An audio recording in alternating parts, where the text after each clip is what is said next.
Autistic বলতে যে বাচ্চাদেরকে আমরা বুঝি, যে মানুষগুলোকে আমরা বুঝি। বোন, আপনাকে আমি অনুরোধ করবো, যে ফোল্ডারটা আপনার কাছে আছে, ওই ফোল্ডারের মধ্যে যে লিফলেটগুলো আছে তার মধ্যে ক্রীড়া সংক্রান্ত, খেলাধুলা সংক্রান্ত যে লিফলেটটা আছে, আপনি ওটা খুলে দেখেন।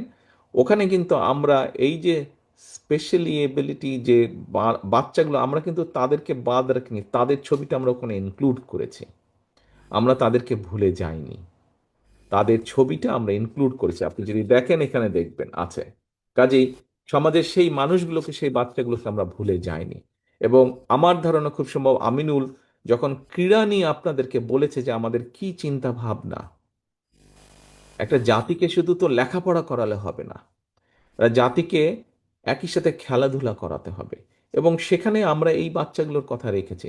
এবং নিশ্চয়ই আপনাদের সকলের, না হলে অনেকেরই ধারণা আছে, অলিম্পিকের মধ্যে একটা অলিম্পিক আছে প্যারা অলিম্পিক, যেখানে এই ধরনের মানুষেরা বিভিন্ন খেলাধুলায় পার্টিসিপেট করে থাকে।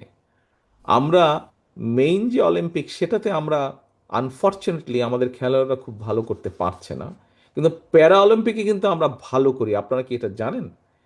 হয়তো সবাই না জানলে অনেকেই জানেন, হয়তো প্যারা অলিম্পিকে কিন্তু আমরা ভালো করি। এখন অবশ্যই এই বাচ্চাগুলো বা এই মানুষগুলো সমাজের অংশ, এবং এদেরকে নিয়ে আমাদের চিন্তা আছে, আমাদের ভাবনা আছে। সেটা শিক্ষার ক্ষেত্রে হোক, সেটা চিকিৎসার ক্ষেত্রে হোক, সেটা খেলাধুলার ক্ষেত্রে হোক, তাদের প্রতিভা বিকাশের ক্ষেত্রে হোক। প্রিয় সহকর্মীবৃন্দ, আজকে আমরা এখানে মূল মূল কতগুলো বিষয় আলোচনা করেছি। আজকে সকালে আমি যখন তৈরি হচ্ছিলাম আপনাদের সাথে এই অনুষ্ঠানে যোগ দেওয়ার জন্য, তখন ওই স্বাভাবিকভাবেই তৈরি হচ্ছে, আর বিভিন্ন খবর টবর কি হচ্ছে ওই যে নিউজে দিয়ে বা ইউটিউবে দিয়ে আমি দেখছি। একজন সাংবাদিক তার খবরে বলছে অস্থিরতা চারিদিকে, মানুষ অস্থির হয়ে গেছে। আপনাদের কি তাই মনে হয় চারিদিকে অস্থিরতা?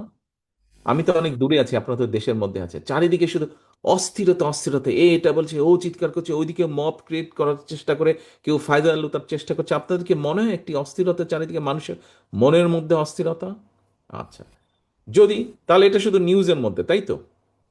আচ্ছা, তাহলে আমাদের মানুষের কাছে আমাদেরকে যেতে হবে।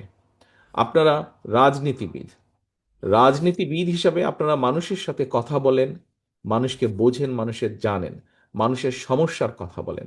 এখানে আমাদের এক বোন একটি সমস্যার কথা বলেছেন, ওনার কোন একটি লাইসেন্স নিয়ে কাজ পাননি। হ্যাঁ বোন, আপনার সাথে অবিচার হয়েছে, শুধু আপনার সাথে অবিচার হয়নি, স্বৈরাচারের সময় স্বৈরাচার ছাড়া ভিন্ন মতি যারাই ছিল প্রত্যেকের সাথে স্বৈরাচার অবিচার করেছে। কিন্তু আমরা যদি এখন তাদের মতনই বিহেভ শুরু করি, তাহলে তো তারা এবং আমরা এক হয়ে গেলাম। আমাদের কাছে মানুষ প্রত্যাশা করে ভিন্ন কিছু।